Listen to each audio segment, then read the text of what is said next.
प्यारा, कब तेरा दर्शन होगा। तेरी प्रतिमा इतनी सुंदर, तू कितना सुंदर होगा, नाम तिहारा बोले श्री आदिनाथ भगवान की, बोले परम पूज्य डॉक्टर सरस्वती भूषण माता जी की, और समस्त अधिकार संघ की जय। तो आइए चलते हैं गुरु माँ के पावन चरणों में उनकी मंगल दिव्य देशना के लिए। चतुर्गति के दुखों का विवरण बहुत सुंदर आध्यात्मिक और सरल भाषा माता जी के मुखारबिंद से, माता जी की अमृत वाणी के माध्यम से हम सभी लाभान्वित हो रहे हैं और अपने जीवन को एक नई दिशा देने की ओर बढ़ने का प्रयास कर रहे हैं। इन्हीं भावों के साथ माता जी के पावन चरणों में त्रिवार वंदना करते हुए यही प्रार्थना करते हैं, माता जी आपके पावन चरणों के माध्यम से, आपके मुखारबिंद से हमें जीवन का एक नया अध्याय सूत्र दें, जिससे हम अपने जीवन का कल्याण कर सकें और मानव जन्म सार्थक हो सके। वंदना माता जी, वंदना माता जी। का सामान्य अर्थ होता है ग्रहण किया हुआ, और अघृत का होता है बिना ग्रहण किया हुआ। किनके माध्यम से ग्रहण किया? जो हमने कुगुरु, कुदेव और कुधर्म के प्रति विपरीत श्रद्धा करके मिथ्यात्व को ग्रहण किया, वो कहलाता है ग्रहित मिथ्यात्व। आप गुरु कुदेवों की पूजा करने के लिए चले गए, उनका सम्मान करने के लिए चले गए, और भी अनेकों प्रकार से उनकी भक्ति, उनके प्रति श्रद्धा, कुदेव की, कुधर्म की, ये सब क्या हो जाएगा? हमारा मिथ्यात्व हो जाएगा। अनेकों प्रकार से इसके रूप लिए गए हैं। लोक में कई प्रकार की अज्ञानताएं चल रही हैं, धर्म के नाम पर भी चल रही है मिथ्या वृत्तियां, और बिना धर्म के नाम पे भी चल रही है। किंतु धर्म के नाम पे चलना ये बहुत बड़ी भूल है कि हम धर्म के नाम पर और मिथ्या मान्यताएं चलाएं, धर्म के नाम पर अपने स्वार्थ की पूर्ति करें। ये एक बहुत ही हमारे लिए कष्टदायक चीज है और आगे हमारे लिए संसार में रुलाने वाली है। जिस तरह से कहा जाए धर्म के नाम पर दूसरे को हिंसा करना, धर्म की आड़ लेकर के दूसरों के लिए दुखी करना, ये सब चीजें विपरीत मिथ्यात्व रूप ही है और हमारे लिए संसार वर्धन में ही कारण है। तो दूसरा अघृत मिथ्यात्व जो कहलाता है, वह अघृत मिथ्यात्व का मतलब है कि जो आपने किनके माध्यम से आपने जो मिथ्या परिणाम सप्त तत्व की भूल करके किया हुआ है, वो आपका अघृत मिथ्यात्व है। अब देखो, ग्रहित माने आप गुरु कुदेवों के पास गए, है ना, उससे आपका मिथ्या परिणाम हुआ, आपने धर्म को सही नहीं समझा, देव के स्वरूप को सही नहीं समझा, गुरु के स्वरूप को सही नहीं समझा, और विपरीतता में रागी देशी देवों को देव मानते रहे। आप अहिंसात्मक नहीं, जो हिंसात्मक धर्म है, ऐसे धर्म को धर्म मानते रहे, जहाँ अनेकों प्रकार की कुरीतियाँ चल रही हैं। इस तरह से हम उसको ही धर्म मानते रहे। हमने ऐसे गुरुओं के लिए अपनाया जो गुरु और स्वयं भी पत्थर की नाव के समान होकर के स्वयं ही संसार सागर में डूबते हैं, वो दूसरे को भी डुबो देते हैं। तो ये इस तरह से हमने कुगुरु कुदेव आदि के माध्यम से हमने ग्रहण किया, और ये हमारा नया नया हम ग्रहण करते रहते हैं। किंतु अघृत मिथ्यात्व है, वो हमारा अनादि से उस तरह की प्रवृत्ति चली आ रही है। आप कहोगे कैसे?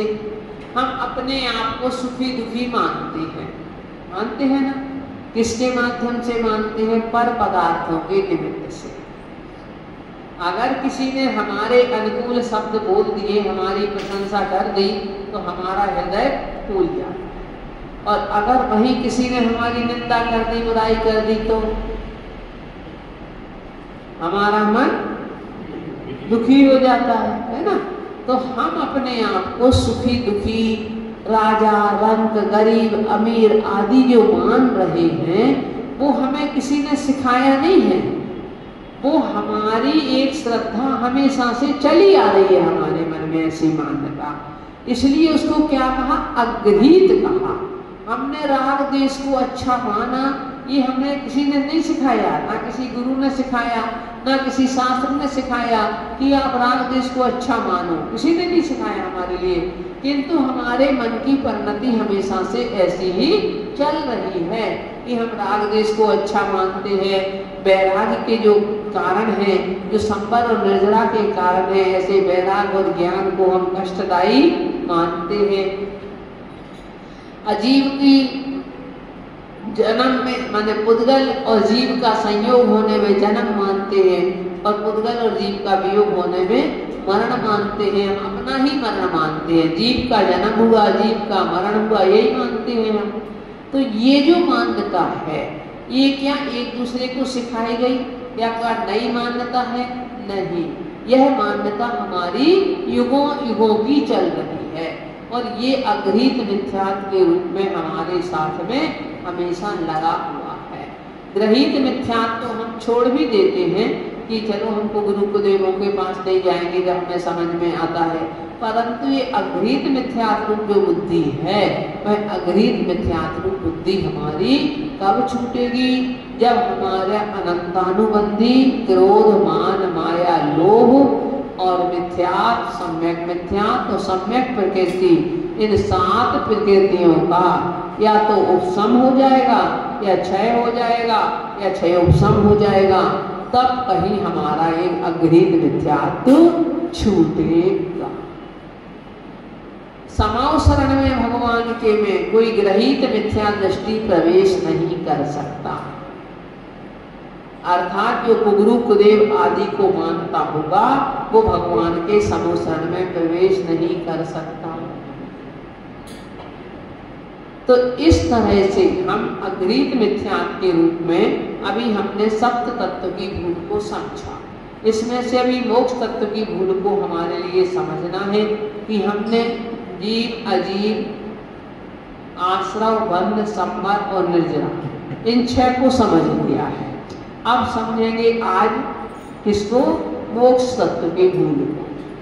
सर्व 125-36 पृष्ठ में, सर्व कर्म से रहित अवस्था में अनुभव नहीं कर पाया, कर्म कालिमा भव बंधन में सिद्ध स्वयं को बतलाया, सत्य तत्व की मूल भूल में मिथ्या दर्शन लहराया, इसी तरह का ज्ञान दुखद है अंधकार और में छाया।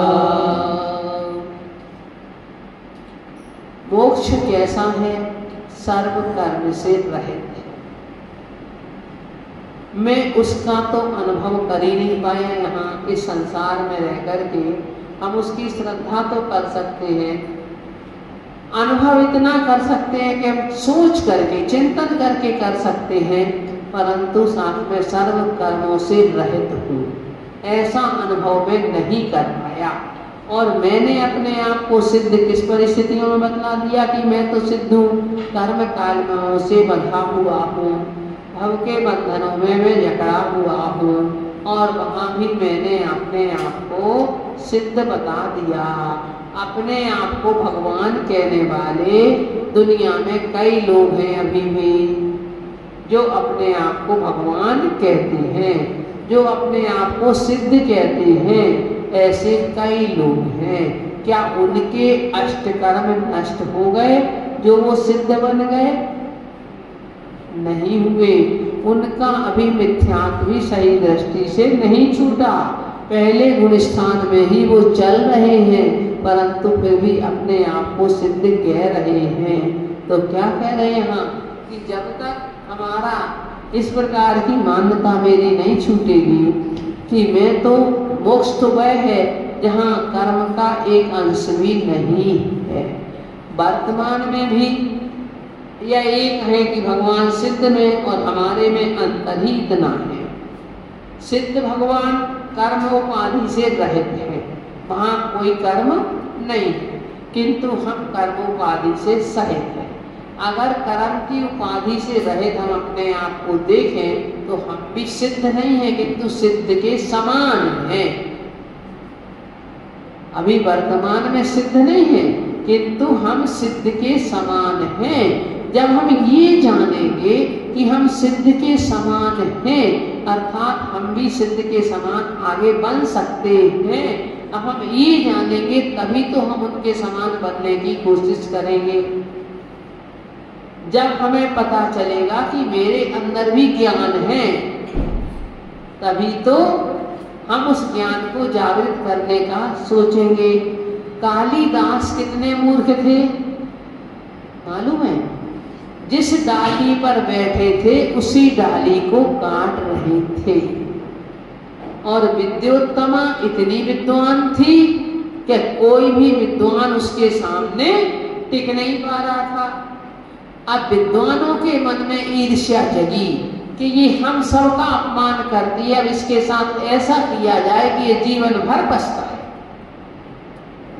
विद्वानों के मन में ईर्ष्या जग गई। उन्होंने सोचा चलो ऐसा मूर्ख से मूर्ख व्यक्ति को लाया जाए। पहुंचे जंगल में, देखा कि जिस डाली पर बैठे उसी डाली को काट रहे। बोले इससे ज्यादा मूर्ख कौन मिलेगा, इससे ज्यादा मूर्ख हमें और कौन मिलेगा कि जो जिस डाल पर बैठा है उसी को काट रहा है। उसे ये नहीं लग रहा कि ये डाल गिरेगी तो मैं भी गिर जाऊंगा। जैसे हम लोग क्या करते हैं, आपस में एक दूसरे की मान लो बुराई करते हैं। श्रावक की कर रहा है तो हम ये नहीं सोचते कि उसी डाली पर तो हम बैठे हुए हैं, हम भी उसी श्रावक की कोटि में हैं, हम भी उसी जैन कुल में उत्पन्न हुए हैं। और हम दूसरे जैन कुल वाले की बुराई करते हैं तो हमारा यही हो जाता है कि हम जिस डाली पर बैठे हैं उसी डाली को काट रहे हैं। तो कालिदास यही कर रहे थे। उन्होंने सोचा अब क्या किया जाए, तो उन्होंने लेकर के उसको बुलाया, उतारा नीचे और बोले देखो हम तुम्हारी शादी करा देंगे, राजकुमारी से कराएंगे वो भी तुम्हारी, किंतु तुम्हें बिल्कुल मौन ले लेना है। कैसा भी अज्ञानी से अज्ञानी व्यक्ति हो, परंतु विवाह करने के लिए तो वो खुश रहता है कि करना है विवाह। तुलसीदास जी ने कहा है एक जगह कि हौसे फूले हम फिरे होत हमारो ब्याह, और तुलसी गाय बजाए के देत काठ में पाए, के हम बड़े खुश हो करके विवाह कराते हैं। किंतु कह रहे कि वह अपने आप ही जैसे काठ में, अर्थात बेड़ी बनती थी, पहले काठ की बनती थी बेड़ी, तो बोले उसमें अपना पैर अपना खुद फंसा रहे हैं अपना। तरुण सागर महाराज जी कहते थे ना, शादी के लिए डोली सजा दी गई और लड़के को जिंदगी भर की सजा हो गई। तो फिर भी तो इसी तरह से कालिदास थे, तो उनके मन में भी यही आया, वो खुशी हुई उन्हें, चलो चलो शादी हो जाएगी मेरी, तो उनका मौन रहना पड़ेगा तुम्हारे लिए। उन्होंने कहा ठीक है भाई मौन रह लूंगा। गए जब वहां शास्त्रार्थ करने के लिए गए तो विद्योत्तमा ने एक उंगली उठाई। उसने सोचा ये मेरी एक उंगली फोड़ना चाहती है, एक आंख फोड़ना चाहती है, तो उसने लेके दो उंगली उठा दी। विद्वानों ने ताली बजा दी, बोले कि ये आप कहते हो कि ईश्वर एक है, ये कहते नहीं, सृष्टि और ईश्वर दो चीजें हैं। विद्वानों ने ताली बजा दी। उनने लेकर के 5 उंगली उठाई तो उसने सोचा है मुझे थप्पड़ मारना चाहती है। उसने लेके अपनी मुट्ठी बंद करा के बता दीजिए मैं तुझे मुक्का मारूंगा। तो उन्होंने कहा, विद्वानों ने और तालियां बजा दी। बोले कि आप कह रहे हो वो 5 तत्व हैं। तो बोले 5 तत्व हैं परंतु वो अलग अलग नहीं है। जब ये 5 मिल जाती हैं तभी काम होता है, तभी सृष्टि की रचना होती है। कोई बात नहीं, विवाह हो गया। अब एक दिन आखिर एक ना एक दिन तो पोल खुलती है। कब तक बनी रहेगी? रुई लपेटी आग कितनी देर तक रुकेगी, है ना? तो इसलिए तो अब लेकर के एक दिन जब उन्हें ऊंट दिखा तो कहलाते उठ रोस्ट रोस्ट रोस्ट चिल्लाने लगे कालिदास जी। अब विद्युत ने सोचा कि ये मेरा पति बहुत मूर्ख है। उन्होंने लेकर के उसको छोड़ दिया। अब कालिदास के मन में ठेस लगी और फिर उन्होंने जंगल में जाकर के साधना की, देवी को सिद्ध किया और उसके साथ साथ वह कितने विद्वान बने कि आज संस्कृत के काव्यों में कालिदास के काव्य इतने प्रमुख माने जाते हैं।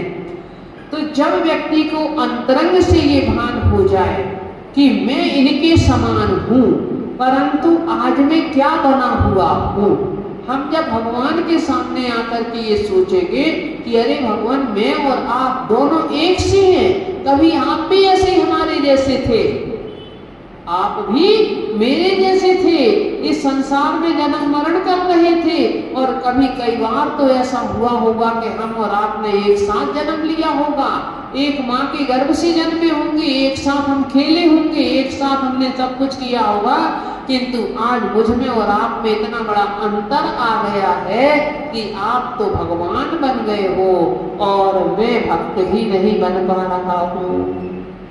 आप परमात्मा बन गए हो, मैं पापात्मा बना हुआ हूँ। आप 3 लोक के नाथ बन गए हो, मैं अनाथ बना हुआ भटक रहा हूँ। जब इस तरह की भावना हमारी आएगी तब हमारे मन में जगेगा कि जब वो हमारे जैसे थे और वो आज परमात्मा बन गए तो मैं भी परमात्मा बन सकता हूँ। तो इसी तरह से हमारे लिए एक ही हमने संसार अवस्था में यदि अपने आप को ये मान लिया कि मैं तो सिद्ध हूँ, सिद्ध के समान नहीं, सिद्ध हूँ, यदि मैंने ये मान लिया अपने लिए तो हम फिर कभी पुरुषार्थ ही नहीं करेंगे। भाई एक बच्चे के मन में ये आ जाए कि मुझे तो सब कुछ याद है, तब वो पढ़ने की सोचेगा और आगे नहीं सोचेगा, मुझे तो सब कुछ पता है, मुझे सब याद है। तो इसी तरह जिसके मन में ये आ गया कि मैं तो सिद्ध हूँ तो वह कुछ भी करने की नहीं सोचेगा। तो इस तरह का जो हमारा मोक्ष तत्व के प्रति एक विपरीत श्रद्धा बनी हुई है कि हम मोक्ष तो कैसा है, आकुलता से रहे, सर्व द्रव्य कर्म भाव कर्म नो कर्म से रहे जो अवस्था है वही मोक्ष अवस्था है। संसार में यहाँ मोक्ष नहीं है। इस तरह से 7 तत्व की मूल भूल में मेरा मिथ्या दर्शन लहराया, अर्थात मैं 7 तत्व की भूल करके और मैं मिथ्या दृष्टि बना रहा और जिस तरह की मेरी श्रद्धा रही उसी तरह का मेरा ज्ञान रहा। श्रद्धा जैसी होगी ज्ञान हमारा वैसा ही होगा। आपकी किसी के प्रति मान लो ये श्रद्धा है, ये यानी विश्वास है आपका, श्रद्धा आपकी है कि ये हमारे नहीं है। अगर वो व्यक्ति कहीं बात कर रहा है और आप पहुंच गए और बाई चांस उनकी बात खत्म हुई, उनने बात बंद कर दी तो आप क्या कहोगे? आपका ज्ञान क्या कहेगा कि ये तो मेरी बातें कर रहे थे, मेरी बुराई कर रहे थे और मैं पहुंचा सो ही बंद हो गए, वो चुप हो गए, है ना। तो जैसी श्रद्धा होती है वैसा ही ज्ञान होता है।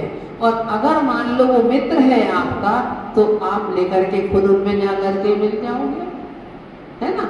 दोनों के व्यवहार में कितना अंतर हमारे में आ जाता है।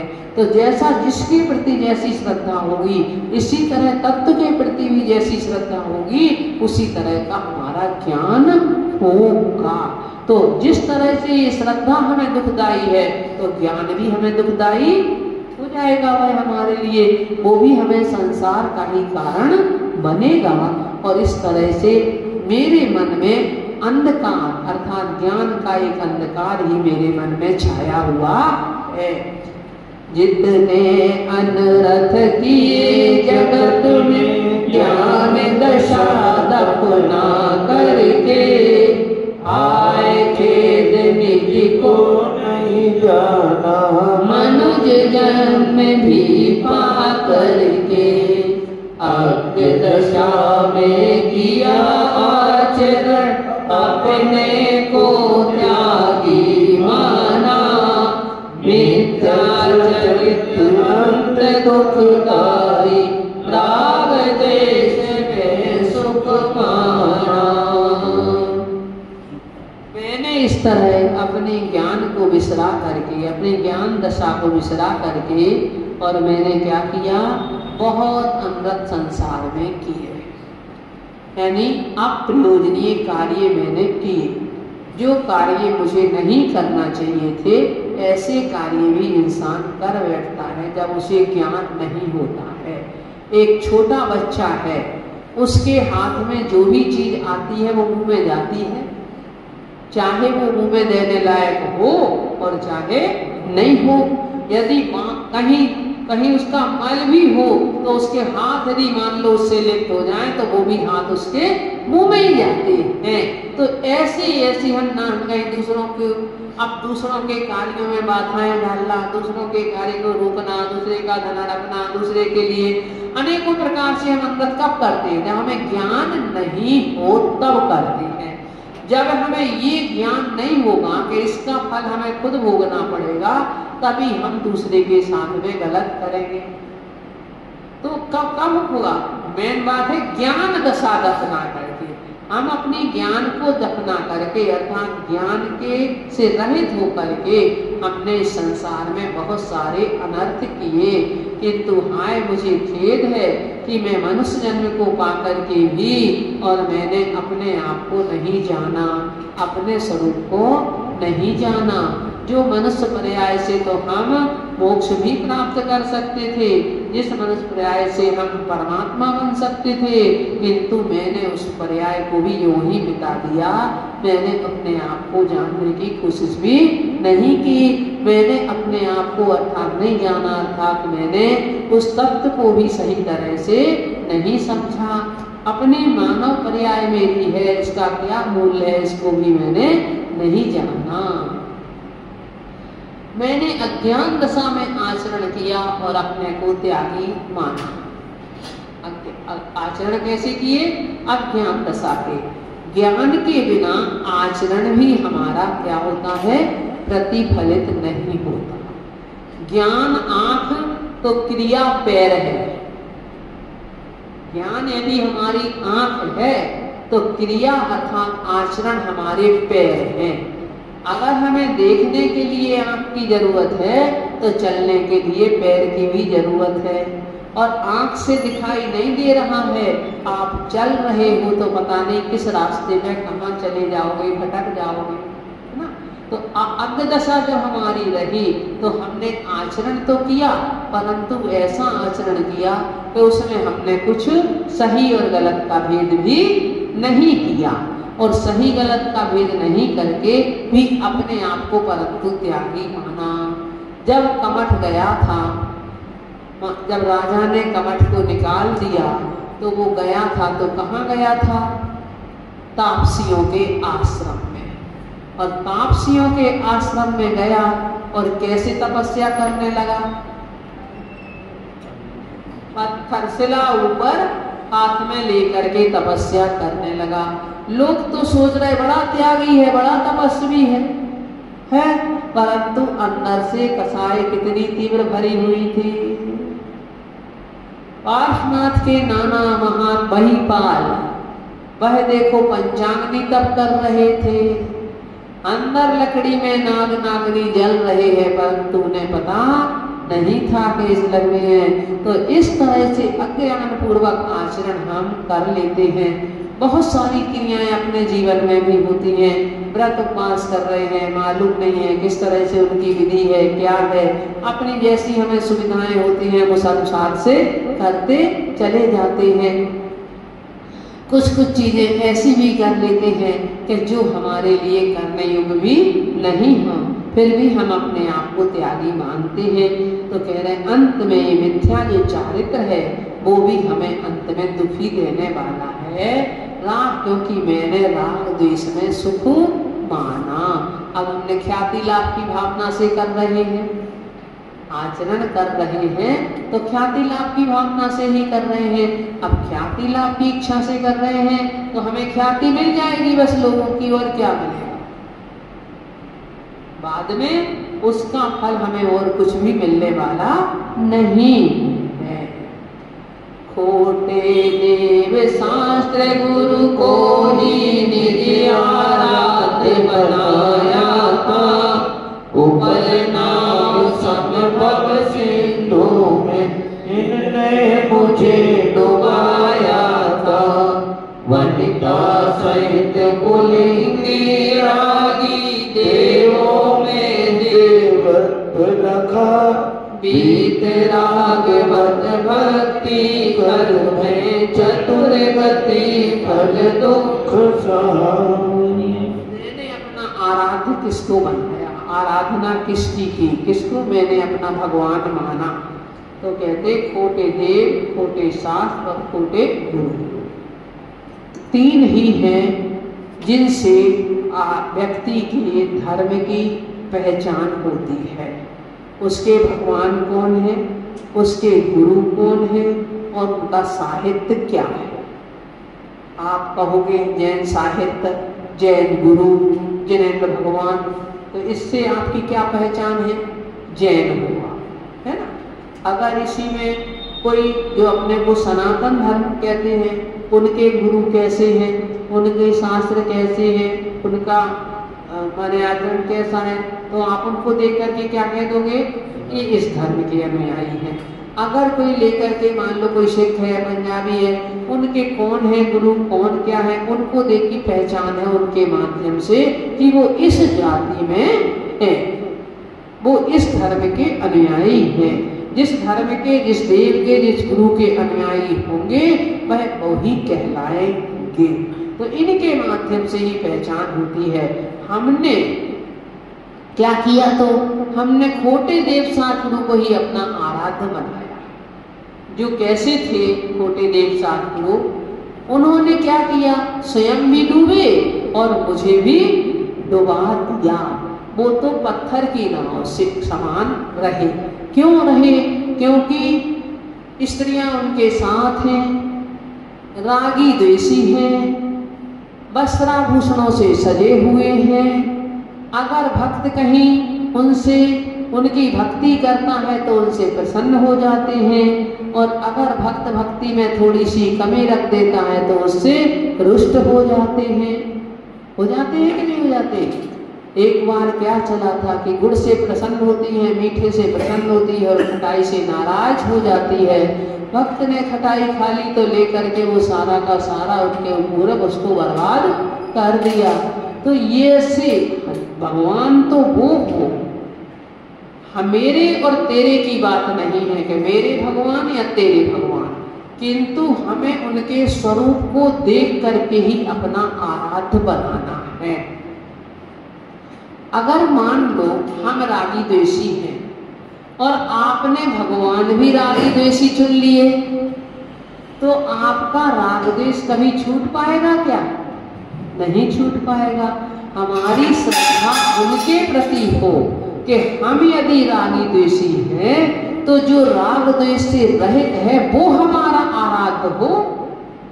हमें यदि अपना इलाज नहीं मालूम तभी तो हम डॉक्टर के पास जाते हैं। अगर वो डॉक्टर के पास में उसका इलाज नहीं हो तो हम उस डॉक्टर के पास जाते नहीं हैं। उसी डॉक्टर के पास जाएंगे जो हमारी उस बीमारी को दूर कर सकेगा। इसी तरह से हम हमेशा से जन्म जरा मृत्यु रूपी रोगों से सहित हैं। तो इन जन्म जरा मृत्यु रोगों से छुटकारा कौन दिला सकता है? जिनका स्वयं जन्म जरा और मृत्यु छूट गए हैं।